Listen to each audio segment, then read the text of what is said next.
All right, thanks for coming today, folks. Really appreciate it. I'm here in Medford Township today because under my leadership and the fellow members of council here in Medford, we're a statewide leader in pursuing renewable energy, and we're doing our small part to reduce our nation's reliance on foreign oil.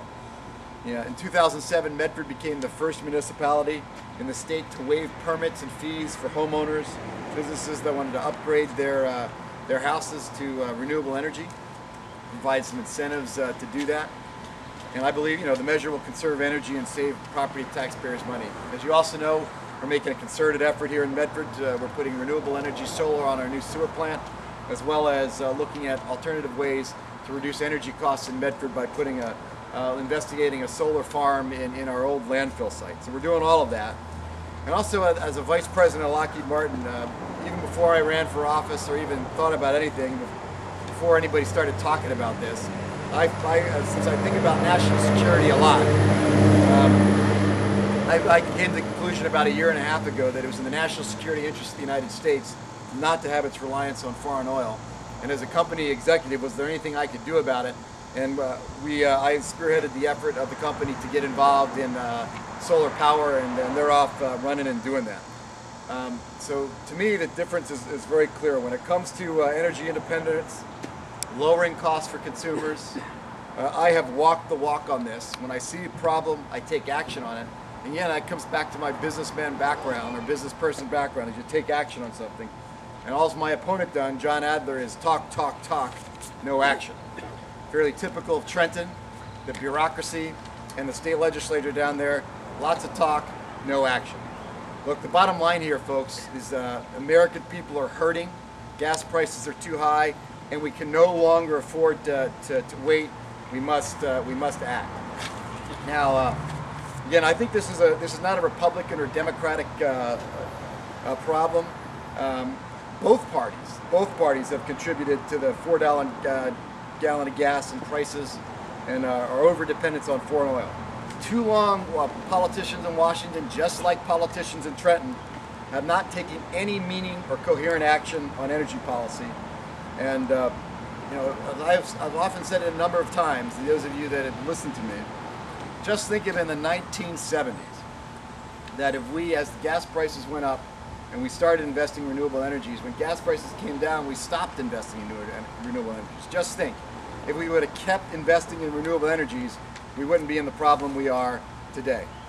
Some Republicans have been skeptical on alternative energies, and Democrats have been skeptical and have refused to increase our oil production here in the United States.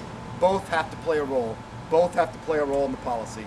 So since they have been arguing about it, it's been a 30-year stalemate, and that's wrong. So what I'm unveiling today is a comprehensive plan on energy. It's a decisive action on energy, and it's bipartisan. We've got to stop this bipartisan bickering in Washington. That's why I say it's time for business people, getting more business people in Congress that know how to take action, that understand investment counts, that know how to drive things forward, and not folks that have sat around in Trenton for 16 years, that raised taxes 43 times, and as my opponent John Adler has done, and has made this state horrible for business. There's no credibility for him to solve these energy problems down in Washington. So let me just quickly go over the 13 points here, and then I'll be happy to take some questions. First and foremost, point number one, we have to immediately increase our domestic oil production.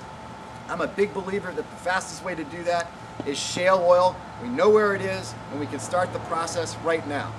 We don't have to explore it. We know where it is. There's over 800 billion barrels of recoverable oil, 3 times the size of Saudi Arabia's reserves, ready and available right now, and we should do that right now. So we have to increase our domestic oil production. So that's the first thing. And again, shale's the fastest way to do that. Because again, I am sick and tired of the arguing about where and when, and we've got to explore things. We don't need to explore. We know where it is. We got to take action on it. Second thing, we need to extend the solar and the wind production tax credits. Look, as a businessman, right now we renew these tax credits every year. You can't get the private equity folks to invest in a project if they have to worry about whether there's going to be an investment tax credit every year. I propose extending those wind, solar, and geothermal tax credits for 20 years. 20 years so folks know that they can get in that business, create jobs, create technology, and get moving. We need to help homeowners and small business invest in clean technology. Currently there is federal tax credits available for homeowners, but these credits are ridiculously low. We need to increase those. So we can solve this problem by eliminating the $2,000 cap on residential installations and removing the 30% cap on commercial installations. And folks, you have all this written up, so for the details. We need to expand and extend our clean renewable energy bonds. We've got to do that, and deadline to issue these bonds by 20 years until 2028. The other thing I'm a big fan is nuclear power.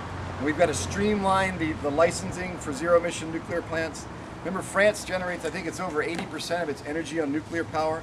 It's clean, it's efficient, and we need to do more of it.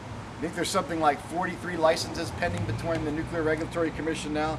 We need to expand nuclear power as yet another way to increase our domestic energy supply. So not only from the supply perspective, I'm also looking at it from the demand perspective. I think we need to get increased fuel efficiency for cars and light trucks. It worked in the past. We need to increase those to gradually eliminate distinction between cars and light trucks. Again, to help on the demand. The other thing I think we need to do is increase funding for mass transit. Give people an alternative besides only driving cars. One of those things is the MOM line, the Mammoth Ocean Middlesex line. We should immediately start going down that path to start building that to give folks an alternative transportation besides just cars. The other thing that I'm advocating, point number 8, is accelerating our depreciation for electrical grid efficiencies. The worst thing is you can put more energy on the grid, and then if they're inefficient, we're going to lose the benefit of that energy. So we've got to put those technologies in place. So I would reduce the federal depreciation period on that from assets for 20 to 15 years. Again, it's a comprehensive approach. As you know from looking at my economic policy, I believe we need to aggressively look at depreciation across the board for technology.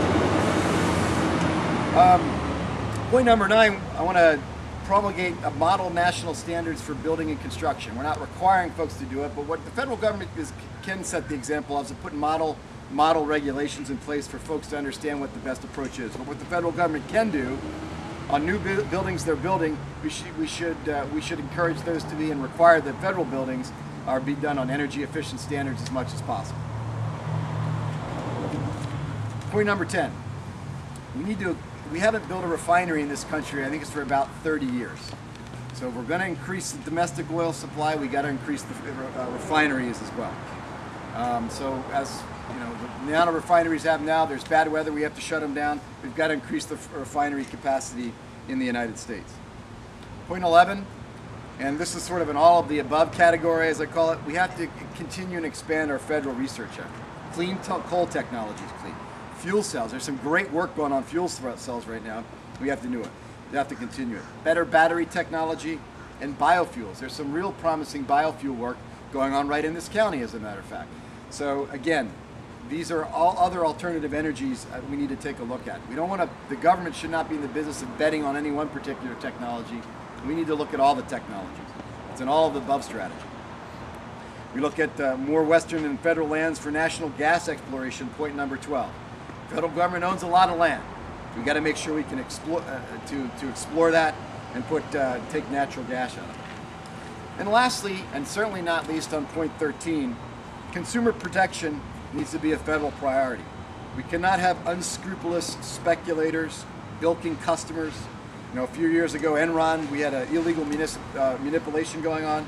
The federal government, including the Justice Department, must make sure that price-fixing schemes do not happen. So folks, today I'm talking about, this is a comprehensive energy policy. It's beyond the bickering that's going on in Washington and the bickering that's going on in Trenton. As a business person, as a person of action, these are the kind of policies we need to be implementing. Unfortunately, Trenton folks don't understand that. My opponent, John Adler, has raised taxes 43 times since 2002 and has made New Jersey number 49th in business friendly. Folks, with policies, energy like this, we can create jobs. we can lower taxes. When I look at a problem, I figure out a way to do it by lowering taxes. John Adler looks at a problem by increasing taxes and mandates. And as a business person, that's the wrong way to go. If we're going to get this country moving again with our energy policy, we've got to do it this way and not the way John Adler